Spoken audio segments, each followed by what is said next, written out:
What's up everybody, I'm Seth Fowler and today I'm reviewing a sneaker that I'm pretty excited about, and that's the Nike Airmax 270 React. On Air Max Day 2018, Nike decided to give us the Airmax 270 cushion, which was a pretty big deal because it was the first cushion that they designed that was only designed for lifestyle wear. Then later that year, even though React cushioning was first introduced in 2017, React became one of Nike's most popular cushioning foams. And now in mid-2019, Nike has combined both of those technologies in the Airmax 270 React. And it should be a match made in heaven.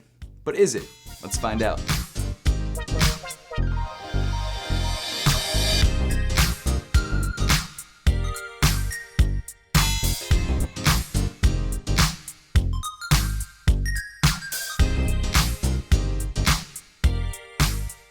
This is the first men's colorway of the Airmax 270 React, and it's called the Bauhaus colorway because it's inspired by the Bauhaus design school. I've realized that I've called these the Air Max 720s like 4 times since starting to film, so if I accidentally do that, my bad. Just know that I mean the Air Max 270 React because an Air Max 720 React just doesn't exist. But that being said, the Air Max 270 React in this Bauhaus colorway is one of my most anticipated releases of the summer, and the reason is because I think it looks incredible. I've always been a fan of colorful, chunky dad shoes. I love the Puma Thunder Spectra. I love the Yeezy 700 and the Wave Runner colorway. And this is just another chunky dad shoe with an insane colorway that for some reason works really well in the silhouette. So with that said, let's jump right into this sneaker. Starting off around the edge of the toe, you've got this really thin black felt feeling material. And a lot of the panels on the upper of the shoe are made up of the same sort of material. I don't know exactly what it is, but it's very thin. It has a sort of synthetic suede feel to it, or in my opinion, it feels like felt. And I feel like the reason they used this material on the upper is because they were able to create a lot of different layers without making the upper seem even more bulky than it already is. That might not be the case. They might have just used it because it's a cheaper material. And to be honest, it does kind of feel cheap. But when you look at the shoe from a distance, you can't really tell, and I think it looks fine. Beneath this black layer, you've got this material, which I believe is the base layer of the entire upper of the shoe, and it has this sort of nylon, almost papery feel to it. Again, it feels kind of cheap, but it doesn't feel terrible.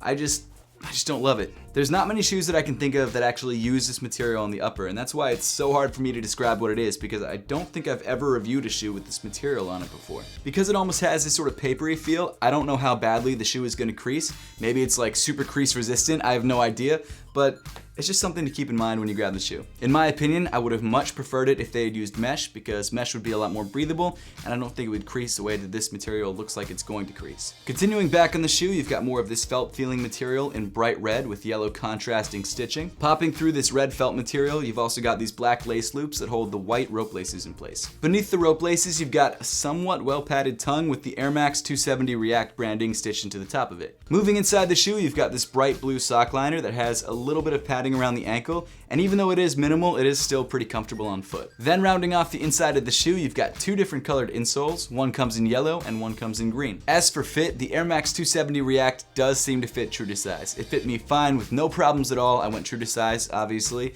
and Nike does seem to usually get their sizing right, so I usually go true to size with Nike shoes. Continuing back on the shoe, you've got some more bright colors in the midfoot, you've got some teal paneling towards the forefoot of the shoe, and also a yellow Nike swoosh. Just beneath that, you've got some white reinforcement material on the midfoot, which is very subtle, but I think actually really adds to the design of the shoe. And then moving around to the heel of the shoe, you've got some more teal paneling, a vertical Nike swoosh in black, and a white pull tab. Moving down on the shoe, you get to the namesake of the sneaker, the React and 270 cushioning. Nike seems to be adding React to a lot of their sneakers now, like we just had the Nike React Prestos, which actually are very comfortable on foot, and I've got to say, React is probably one of my favorite cushions on the market, maybe even more so than Boost, and I know that's crazy to say, but it's just been more consistent for me. Nike gave us a generous amount of React in the forefoot, which is very soft underfoot, and then you also have a little bit of React on top of the 270 Air unit. Although the 270 Air unit remains relatively unchanged from previous 270 sneakers, it does feel kind of weird with the React layer on top of it. The React is so much softer than the 270. It's like weirdly softer. So the whole front of the shoe just feels like a nice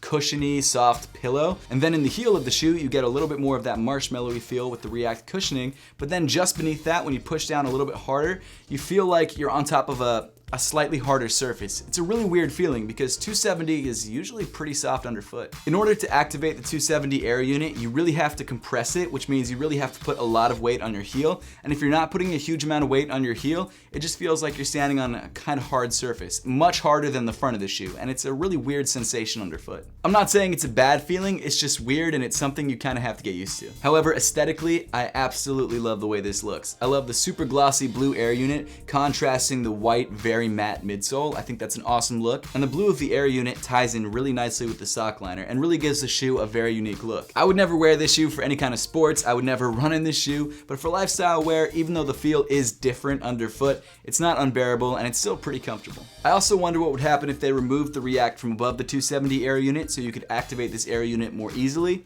That might make the shoe feel more standard, but I don't know. And then, rounding off the bottom of the shoe, you've got a black rubber outsole that seems to combine the bottom of an Element React with the bottom of an Airmax 270. And honestly, kind of mashes together pretty nicely. I absolutely love the Bauhaus colorway of the Airmax 270 React, and I actually think the women's version of this shoe might even look a little bit better. For 150 bucks, I think you are getting a pretty solid sneaker. However, after having one, I don't feel like I need any more pairs. I also feel like the upper of the shoe is a little bit cheap, and I think one of the reasons they might have done that is because they spent so much money on the cushioning technology in this shoe and had to cut costs somewhere, and maybe that's why they went with this super thin felt feeling material.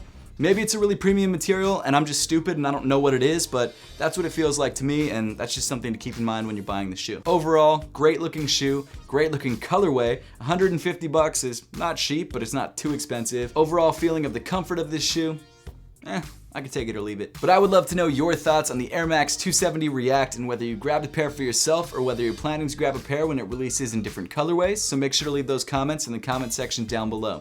And as always, thank you so much for watching, and I'll see you all in the next one.